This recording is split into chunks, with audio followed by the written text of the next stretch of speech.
Bonjour à tous, nous allons parler naturellement aujourd'hui de Hanouka et également de Parashat Miketz. Les deux miracles essentiels de Hanouka sont la victoire des Hashmonaïm, donc sur l'Empire grec, et le miracle de la fiole d'huile. À première vue, ils n'ont absolument rien à voir. L'un est un miracle militaire, l'autre est un miracle spirituel. Mais quand on y réfléchit, on pourrait trouver un point commun, un dénominateur commun, la puissance de la minorité.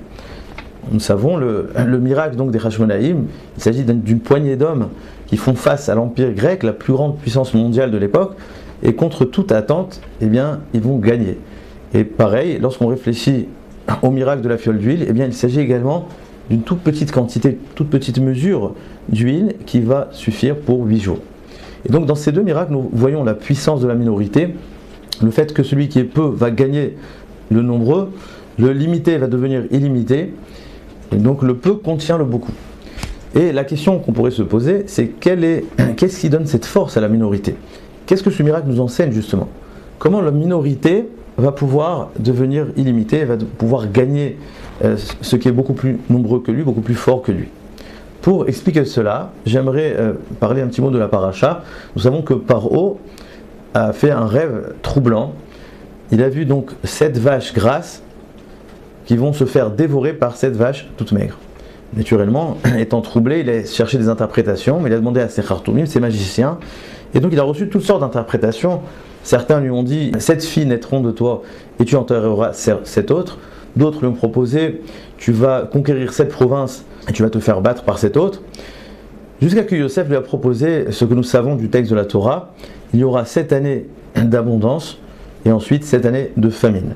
D'ailleurs, Yosef lui porta conseil de stocker durant les années d'abondance, de prospérité, pour pouvoir survivre les années de famine. Et comme le texte nous dit, Paro a été impressionné de la sagesse de Yosef, donc il va retenir cette interprétation-là. Mais la question est toute simple, qu'est-ce que Paro a vu d'extraordinaire dans le Pitarol, l'interprétation de Yosef, plus que dans celle des Khartoumim? Pourtant chacun a proposé quelque chose d'envisageable. Qu'est-ce que Yosef avait de plus que les magiciens? En fait, ce que Yosef nous enseigne ici, c'est qu'il a donné du sens au rêve. Il ne s'est pas contenté de déchiffrer simplement le rêve, mais premièrement, il a donné un objectif, il a donné une façon d'agir, comme nous avons dit, il a donné un conseil à Paro à travers ça. Il lui a dit que ton rêve en fait n'était pas au hasard, n'était pas pour rien, n'était pas simplement pour prédire à l'avenir, mais tout simplement pour faire quelque chose, pour agir. Donc il y avait une certaine dimension impliquante pour Paro, le fait de devoir stocker pendant 7 ans pour les 7 années qui suivent. Donc Paro a vu là ici une sagesse, car il a vu que ce rêve n'était pas par hasard, il était nécessaire, il était utile, il avait un sens. Mais c'est encore plus poussé que cela, c'est que Yosef a réussi à réunir tous les détails du rêve en un seul objectif. Si les Khartoumim ont parlé des 7 vaches et des 7 autres vaches comme deux choses totalement distinctes, eh bien Yosef a fait correspondre ces deux aspects, ces deux vaches, dans la façon dont il a dit que les années d'abondance vont être nécessaires pour les années de famine. C'est-à-dire que Yosef a créé un lien, a créé une correspondance entre les vaches maigres et les vaches grasses, entre les années de famine et les années d'abondance. Donc il ne s'agit pas de deux choses totalement distinctes, mais il a tout réuni, il a réuni tous ces détails-là en un seul objectif, et donc Paro était extrêmement impressionné. Mais Yosef ici nous enseigne une leçon très intéressante, et je pense que c'est la leçon de Hanouka, c'est que le faible, lorsqu'il est attaché au fort, eh bien il devient lui-même fort. C'est précisément ça que Yosef nous enseigne, que lorsque les années de famine vont être reliées aux années d'abondance, eh bien elles-mêmes vont devenir des années fortes, des années où il n'y aura pas de problème de survie. Pour expliquer ça, j'aimerais raconter une histoire d'une jeune fille qui a été voir le Rav Israël Meir Lao, l'ancien grand rabbin d'Israël, et lui posa cette question: comment as-tu le courage de faire des voyages dans le monde entier, de t'exprimer devant des salles remplies par des dizaines de milliers, voire des centaines de milliers de personnes? Comment as-tu le courage de rencontrer toutes sortes de leaders, de présidents, de rois, de diplomates, etc., dans le monde entier, que ce soit des amis, des ennemis, etc. Comment as-tu ce courage-là?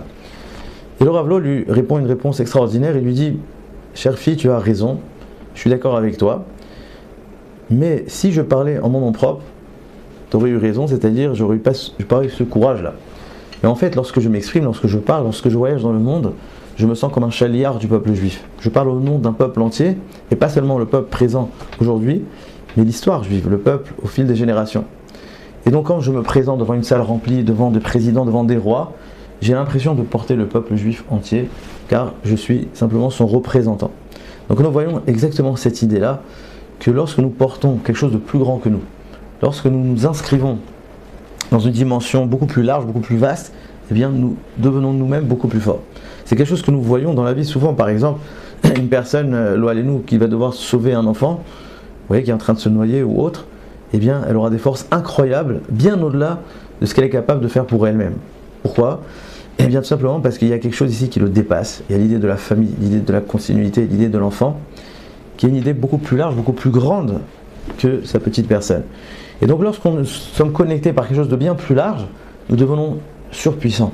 C'est exactement ça l'idée de Hanouka, où les Hashmonaïm ont gagné tout simplement parce qu'ils sont venus dire Mil Hashem Elai. Ils se sont battus au nom de Dieu, au nom du peuple juif, au nom de l'histoire juive, pour assurer la pérennité de la Yahadout, pour ne pas qu'elle disparaisse. Et donc ils sont venus avec une dimension extrêmement large. Et donc quand on dit Verabim Beyad Meatim, vous voyez, ils étaient minoritaires par rapport à l'immense armée grecque, et bien quelque part, si on ne se réduit pas au côté physique, ils étaient plus grands. C'est eux, en vérité, véritablement, qui étaient plus larges, plus vastes, parce qu'ils étaient attachés à une idée beaucoup plus grande.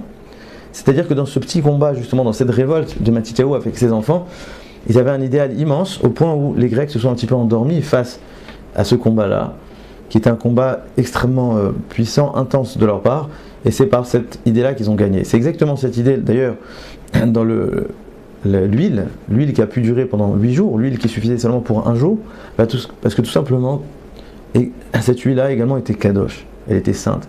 C'est-à-dire qu'elle était reliée à quelque chose de plus grand, à une lumière spirituelle. Et à partir du moment où elle est spirituelle, eh bien elle ne peut pas être limitée par les lois de la nature, les lois de la physique. Donc on retrouve cette idée-là extraordinaire, que lorsque nous sommes reliés à quelque chose de grand, eh bien nous devenons nous-mêmes grands. Nous devenons nous-mêmes extrêmement puissants, capables de tout, et personne ne peut nous réduire. Mais en fait, ça va plus loin que cela. Lorsqu'on analyse justement la paracha de Miketz, encore une fois, les années de famine, eh bien nous pouvons percevoir que c'est précisément les années de famine qui vont créer l'histoire, qui vont tout faire basculer. En fait, si les Shvatim, les frères de Yosef, vont descendre en Égypte, eh bien c'est justement par la famine. Donc quelque part, la famine, c'est ce qui va créer l'histoire, c'est ce qui va engendrer tout le processus de l'exil, puis de la délivrance ensuite.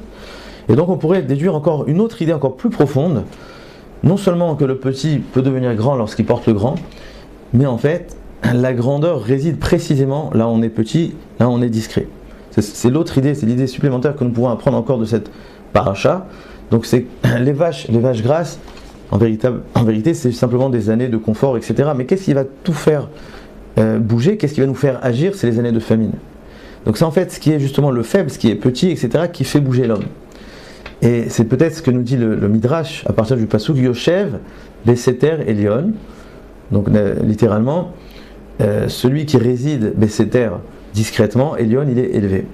Et les Chazal, dans le Midrash, interprètent ce pasuk pour expliquer le sens même du Beth Amikdash, parce que Moshe avait dit à Dieu, à Shamaim ou Shema Shamaim, lo yichalkelucha.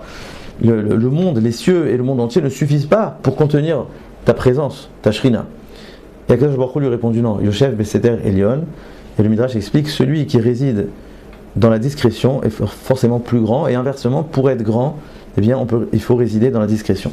C'est-à-dire que le monde, contrairement à ce qu'on pourrait penser, que le monde n'est pas suffisant pour la Shrina, eh bien c'est exactement le contraire. Le monde est en contradiction avec la Shrina, et c'est pour cela que la Shrina ne peut résider que dans un endroit minime. C'est pour ça que Hachem lui dit, l'eau comme au chata savour, non pas comme tu penses, la Shrina ne sera pas dans tout le Mishkan, dans l'ensemble du Mishkan, mais précisément dans le Aaron, Ama, dans une dimension extrêmement petite, extrêmement cachée, discrète, car justement, la grandeur ne peut résider que dans un endroit petit. Donc non seulement le petit peut porter le grand, mais le grand ne peut résider que dans le petit.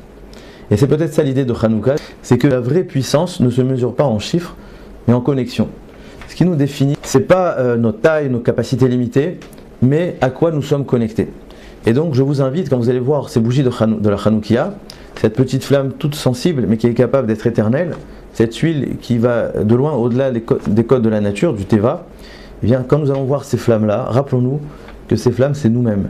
Ces petites lumières-là, c'est nous, car même si nous nous sentons souvent petits dans ce monde immense, mais lorsque nous sommes connectés à une source infinie, à une Gdusha, à une lumière spirituelle, eh bien, tout devient possible. Hanouka Sameach et Shabbat Shalom.